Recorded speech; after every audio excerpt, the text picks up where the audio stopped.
बिस्मिल्लाहिर्रहमानिर्रहीम अस्सलाम वालेकुम। क्या हाल चाल हैं? कैसे हैं आप सब के सब? मैं हूँ आपकी होस्ट शाज़िया और मेरे चैनल का नाम है शाज़िया की बातें। आज आपके साथ बड़ी ही मज़ेदार सी रेसिपी शेयर कर रही हूँ। मैं बना रही हूँ कड़ी पकोड़ा। जी हाँ, आ गया ना मुँह में पानी।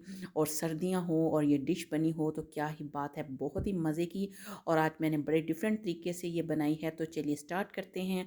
सबसे पहले मैंने ली है लस्सी, और ये लस्सी है 2 लीटर।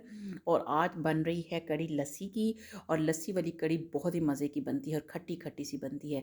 और 1.5 पाव इसके अंदर ऐड करूँगी बेसन। 2 लीटर है मेरे पास लस्सी और 1.5 पाव इसके अंदर बेसन ऐड होगा, तो ये बिल्कुल ठीक इसका हिसाब रहेगा।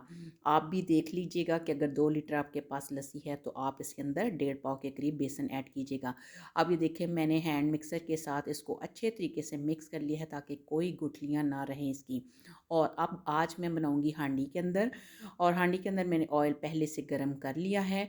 और ये है मेरे पास लहसुन और थोड़ा सा अदरक, ज़्यादा लहसुन है और थोड़ा सा अदरक है, इसकी बना ली है पेस्ट। और ये है 2 टेबल स्पून। और अब इसको मैं इसके अंदर फ्राई करूँगी ऑयल के अंदर। अभी इसके अंदर ऑयल जो मैंने ऐड किया है वो सिर्फ 2 टेबल यानी कि जो खाने वाले चम्मच होते हैं सालन वाले, वो वाला डाला है, क्योंकि इसके अंदर ऑयल काफ़ी जाता है और ये स्टेप बाय स्टेप मैं डालती जाऊँगी। अब मैं इसको अदरक लहसुन की पेस्ट को अच्छे तरीके से फ्राई करूँगी। और इसके साथ इसके अंदर अब जाएंगे स्पाइसेस, और स्पाइसेस अभी इतने ज़्यादा नहीं जाएंगे। ये देखिए, ये हल्दी मैंने डाल दी है तकरीबन पौना चम्मच यानी खाने वाला। और ये जो लाल मिर्ची डाल रही हूँ ये 2 बड़े चम्मच हैं। ये भी 2 टेबल स्पून है, चम्मच भर के, क्योंकि ये मकदार में ज़्यादा होती है, इसमें स्पाइसेस भी ज़्यादा डलते हैं। नमक इसके अंदर मैंने अभी ऐड नहीं करना, क्योंकि अभी मैंने पानी बहुत ज़्यादा डालना है, तो इसलिए नमक का अंदाज़ा नहीं होगा, वो बाद में ऐड करूँगी। बिस्मिल्लाहिर्रहमानिर्रहीम। अब ये जो लस्सी थी इसके अंदर बेसन ऐड करके अब ये मिक्स सारा सारा मैं इस हांडी के अंदर डाल दूँगी। और ये देखें, माशाल्लाह माशाल्लाह ये हांडी काफ़ी खुली खुली सी है, देखने में लग रहा है, लेकिन अभी ये आधा भी नहीं हुआ। और वही बॉल भर के मैं एक पानी का और डाल दूँगी, यानी कि मिला के ये तकरीबन 3 लीटर पानी हो गया है। और इसमें हमने ऐड किया है 1.5 पाव के बराबर बेसन। और अब हमने इसको पकाना है।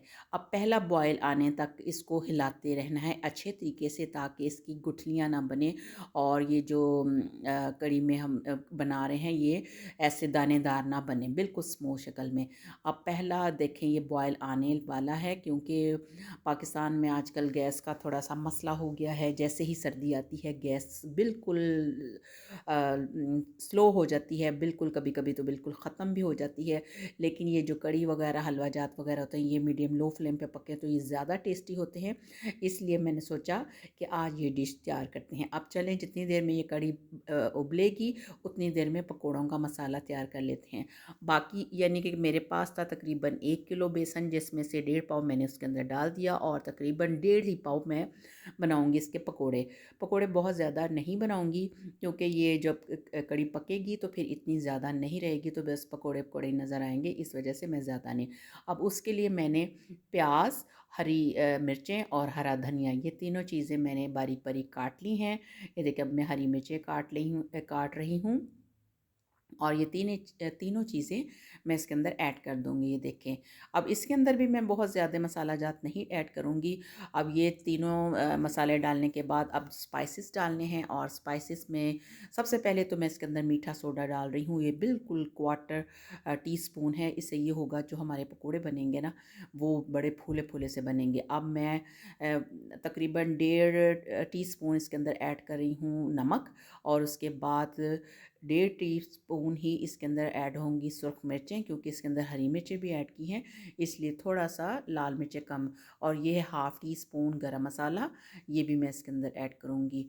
और अब मैं इन सारी चीज़ों को पहले अच्छे तरीके से मिक्स करूँगी।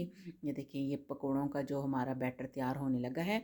अब मैं इसके अंदर पानी ऐड करके तो इसको अच्छे तरीके से घोल लूँगी, ताकि जितनी देर में कड़ी बन रही है उतनी देर में ये पकौड़ों का बैटर भी तैयार हो जाए। ये देखिए इसको मैंने अच्छे से मिक्स कर लिया है।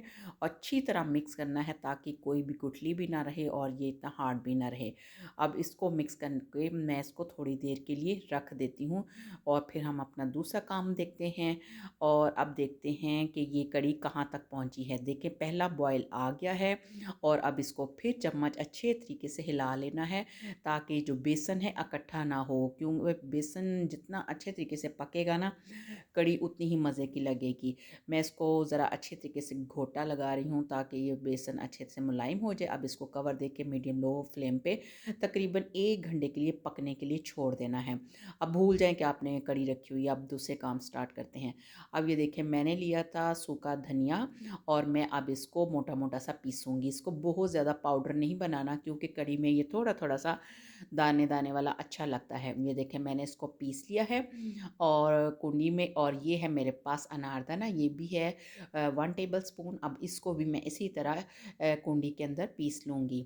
आज मैं हर चीज़ मट्टी की हांडी में ही मैं पका रही हूँ और मट्टी की हांडी में ही बर्तन में मैं मसाले पीस रही हूँ। ये मेरे पास था सूंठ का 1 पीस और ये भी इसके अंदर मैं पीसूँगी अच्छे तरीके से। आज जो कढ़ी बन रही है वो थोड़ी डिफरेंट तरीके से बन रही है, और लेकिन ये इतनी टेस्टी बनी थी ना कि जब आप इसको खुद ट्राई करेंगे तो फिर आपको पता चलेगा। क्योंकि एक तो वैसे भी लस्सी की है और दूसरे इसका तरीका थोड़ा सा डिफरेंट है। अब ये सारी चीज़ें इसके अंदर ऐड कर देनी है पकाई के दौरान ही, ताकि ये अम, धनिया और अनारदाना और ये जो सौंठ हमने पीसी है ये भी इसके अंदर अच्छे तरीके से पक जाए। ये देखें अब ये सारी मसाले इसके अंदर ऐड करके इसको फिर एक दफ़ा अच्छे तरीके से मिक्स कर लेना है। और अब बार बार चम्मच हिलाने की ज़रूरत नहीं है, बस इसको मीडियम लो फ्लेम पे 1 घंटे के लिए पकने के लिए छोड़ देना है। ये देखिए अब मैं इसको फिर से कवर कर देती हूँ और अब स्टार्ट करते हैं कोई दूसरा काम। ये देखिए अभी मैंने इसको देखा है पूरे 1 घंटे के बाद, तो ये माशाल्लाह, ये आपने देखा होगा कि पहले इसमें कितना पानी था और अब ये पानी बिल्कुल आधे से भी कम रह गया है। और इसकी थिकनेस देखें, ये ज़बरदस्त, क्योंकि अभी इसके अंदर थोड़ी सी 1-2 चीज़ें और जाएंगी तो ये बहुत ज़बरदस्त सी हमारी कढ़ी तैयार हो जाएगी। इसकी खुशबू बहुत प्यारी सी खटी खटी सी फैल रही है। अब मैं तैयार कर रही हूँ पकोड़े, और अभी आपको लग रहा होगा कि तेल ज़्यादा गर्म नहीं हुआ, लेकिन माशाल्लाह आहिस्ता आहिस्ता पकोड़े भी बड़े ज़बरदस्त से बन गए। और अब इसको मैं डाल दूँगी कढ़ी के अंदर, और मीडियम लो फ्लेम के अंदर ये सारा काम हो रहा था। मजबूरी थी कि गैस आ ही इतनी रही थी। अब ये देखिए सारे पकोड़े कढ़ी के अंदर डल चुके हैं और माशाल्लाह कढ़ी का कलर देखिए कितना ज़बरदस्त सा आया है। अब उसी ऑयल के अंदर ये मैंने लिए हैं 2 मीडियम साइज़ के प्याज और इनको बारीक बारीक स्लाइसेस में काट लिया है और अब इसको करना है गोल्डन फ्राई। जी हाँ, अब इसको गोल्डन फ्राई करना है, और ताकि ये भी फिर हमने कढ़ी के अंदर ऐड करने हैं। हमारी कढ़ी अभी अधूरी है, अभी इसके 1-2 स्टेप रहते हैं, फिर आपको पता चलेगा कितनी मज़े की कढ़ी बनी है। ये जी प्याज फ्राई हो गया है और अब मैं इसको निकाल देती हूँ एक पेपर पे ताकि इजाफ़ी जो ऑयल है वो निकल जाए। अब तड़के के लिए मेरे पास थी मेथी दाना और ज़ीरा, और ये है सूखी हुई लाल मिर्चें, लंबी वाली, गोल नहीं है। अब इसके अंदर सबसे पहले तो जो मैंने प्याज फ्राई किया है वो ऐड करती हूँ। इससे प्याज से एक तो इसका टेस्ट बहुत ही मज़े का बनेगा और दूसरे इसमें थिकनेस भी आ जाएगी, क्योंकि हमने स्टार्टिंग में प्याज ने ऐड नहीं किया था। तो अब ये देखिए अब मैं प्याज ऐड करके तो अब इसको अच्छे से मिक्स कर रही हूँ। तो ये माशाल्लाह कढ़ी बड़ी ज़बरदस्त सी, बड़ी गाढ़ी गाढ़ी सी तैयार हो गई है। अच्छे तरीके से इसको मिक्स कर दिया है और अब हम इसका तैयार करते हैं बिगार यानी कि तड़का। उसी ऑयल के अंदर मैंने 1 टेबलस्पून लिया था मेथी दाना, 1 टेबलस्पून लिया था मैंने ज़ीरा साबुत, और ये थी 6-7 सूखी हुई लाल मिर्चें। इनका तड़का लगाएंगे तो क्या ही बात है, बहुत ही ज़बरदस्त सी, बहुत ही मज़ेदार सी कढ़ी तैयार हो गई है। आप इसको ज़रूर ट्राई कीजिएगा, यकीनन आपको ये बहुत पसंद आएगी। अगर आपको मेरी ये रेसिपी पसंद आई है तो इसे लाइक कीजिए, शेयर कीजिए और मेरे चैनल को सब्सक्राइब कीजिए। तो मिलते हैं नई वीडियो के साथ, तब तक अपना रखिए ढेर सारा ख्याल और मुझे रखिए दुआओं में याद। अल्लाह हाफ़िज़।